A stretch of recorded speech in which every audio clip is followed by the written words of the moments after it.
Hello guys, good morning. आज जैसा कि आप सभी को पता है कि आजकल के दिनों में जो सेब का सीज़न है वो बहुत पीक पर है। और जो सबसे बड़ा काम आजकल है, सुबह शाम, अगर आप भी एक ऑर्चर्डिस्ट हैं तो सुबह शाम ये जो आपके सेब है तोतों से इनकी रक्षा करना। तो इसके लिए हम एक ख़ास तरह के गन पाउडर का यूज़ कर रहे हैं। अप्रॉक्सीमेट सभी किसान साथी किसी न किसी जुगाड़ से तोतों को भगाने के लिए कुछ ना कुछ यूज़ कर रहे हैं। तो जो मैं देख रहा हूँ, मेरे पास भी एक गन है, आप भी इसके साथ फैमिलियर होंगे। तो इसमें क्या है, ये जो हमारा रहता है, ये देखिए, ये पाउडर अभी मैं आपको दिखाता हूँ। ये एक्चुअल में पोटाश और गंधक है, पोटाश और गंधक। ये देखिए, इसको हम यहाँ इंसर्ट कर देते हैं थोड़ा सा, और उसके बाद हम जो इसका ये लीवर रहता है इसको पुश कर लेते हैं, और कंप्रेशन से शायद जब एयर कंप्रेशन होती है तो आपका जो पोटाश और गंधक है ये आपस में रिएक्ट कर जाता है और एक विस्फोट होता है।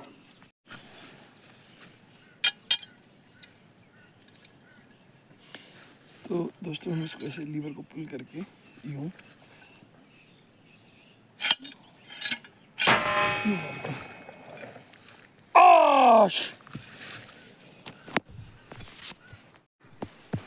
तो इसके बाद जो ये विस्फोट होता है, इसे देखिए, जो ये स्मोक निकलता है। एक्चुअल में मैं इस गन को काफ़ी टाइम से यूज़ कर रहा हूँ, तो जब भी ये स्मोक निकलता है तो हल्का सा सांस लेने में, अगर इसके बीच आप सांस लें तो दिक्कत होती है। तो मैंने सोचा कि हमारे कई किसान साथी इसको प्रयोग में ला रहे हैं आजकल तोते भगाने के लिए। तो मैंने इस पर कुछ शोध किया, कुछ सर्च किया, तो उससे मुझे पता चला कि जो पोटाश और गंधक है, जब ये आपस में क्रिया करती है और जो एक्सप्लोज़न होता है, इससे जो धुआं निकलता है, इसमें बहुत सारे जो हानिकारक तत्व हैं वो हमारे इसमें मौजूद रहते हैं, जो आपको सांस की बीमारी भी दे सकते हैं। तो इसकी डिटेल मैं आपको बताने जा रहा हूँ। तो मैं यही चाह रहा हूँ कि भाई आप जब भी इस चीज़ का उपयोग करें, ऐसा ना हो कि सेब को बचाते बचाते अपनी ज़िंदगी को आप ख़राब कर लें। तो इसका यूज़ थोड़ा सा प्रॉपरली करें, या तो हो सके कि जहाँ आप विस्फोट कर रहे हैं उसके बाद उससे अपोजिट डायरेक्शन में आप भाग जाएं, ताकि जो धुआं है वो आपके लंग्स तक ना पहुँच पाए।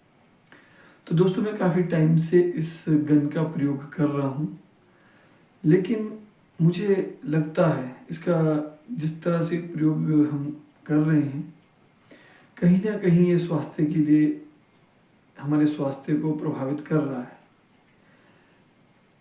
क्योंकि हाल ही में जब इसे चलाते हैं तो उस टाइम अगर आप उससे जो स्मोक निकलता है, उसका जो आपका जो धुआं रहता है, उसके बीच में सांस लेना बहुत मुश्किल सा हो जाता है।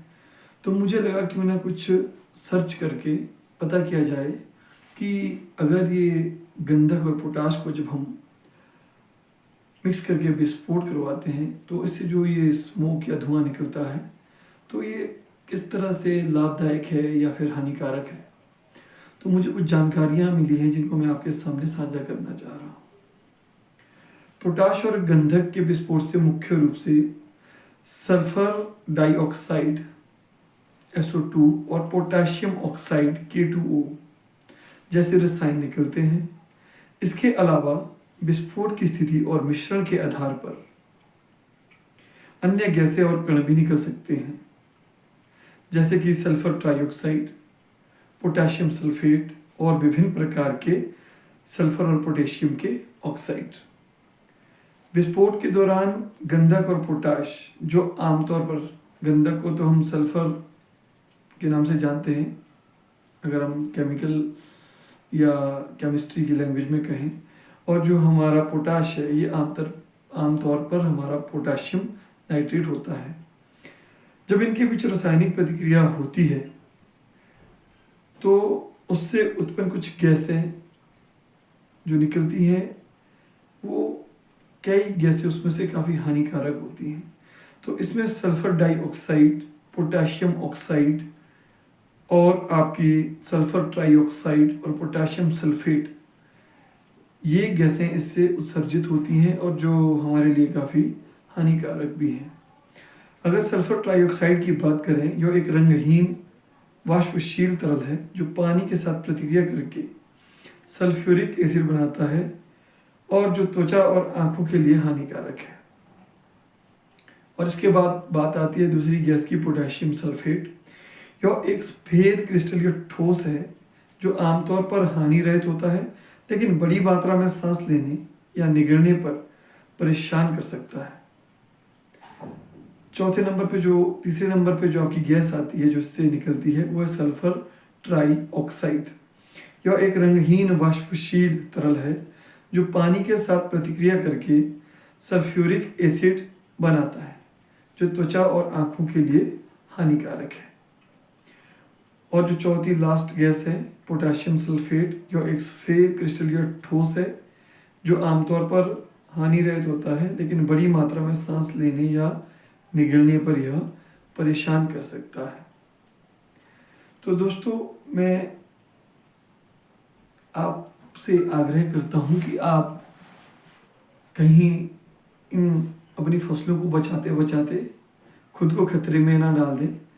तो इसलिए जब भी इस विस्फोट को आप करें, अगर आपके पास भी ये गन है, क्योंकि 2 तरह की गन हम यूज़ कर रहे हैं, एक आप पोटाश और ये गंधक वाली गन यूज़ कर रहे हैं, दूसरा हमारे पास एक जो पाइप की जो आपका पीवीसी पाइप होता है उससे बनी हुई एक गन दूसरी भी आती है जिसमें आप कार्बाइड का इस्तेमाल करते हैं। तो वो तो मेरे पास है नहीं, उसके बारे में भी हम थोड़ी जानकारी इकट्ठा करेंगे, लेकिन बाद में। अभी फ़िलहाल जो चीज़ हमारे पास है, तो इससे काफ़ी हानिकारक गैसें उत्सर्जित होती है जो आपकी सांस की बीमारियों के लिए भी सांस की बीमारियों का कारण भी बन सकती हैं। तो ऐसे में आप इन चीज़ों का उपयोग ज़रूर करें, लेकिन सावधानी बरतें। और जब आप विस्फोट करते हैं तो जिधर को आपका ये स्मोक उठता है उसके ऑपोजिट डायरेक्शन में आप मूव करें या फिर धुएं से दूर हो जाएं, ताकि जो धुआं उत्सर्जित हो रहा है वो आपके फेफड़ों तक ना आ जाए और आपको हानि ना पहुंचाए या आपके स्वास्थ्य को खराब ना करे। एक बात और थोड़ी सी जानकारी हमें जुटानी पड़ेगी कि कहीं स्वास्थ्य के लिए तो ये हानिकारक है ही, इसके अलावा कहीं ये हमारे पर्यावरण को या हमारे सेव के लिए जो एनवायरनमेंट है उसको तो दूषित नहीं कर रही है। इसके बारे में भी सर्च करने की आवश्यकता हमें है। तो हम अपना रिसर्च जारी रखेंगे, थोड़ा सा देखेंगे कि किस कदर की इससे ये हानिकारक गैसें उत्सर्जित होती हैं। तो तब तक के लिए अपना ध्यान रखें। और पक्षी तो भगाने ही हैं, तो भगाते हुए इनको चलाते हुए थोड़ी सी सावधानी बरतें। धन्यवाद। जय हिंद, जय हिमाचल।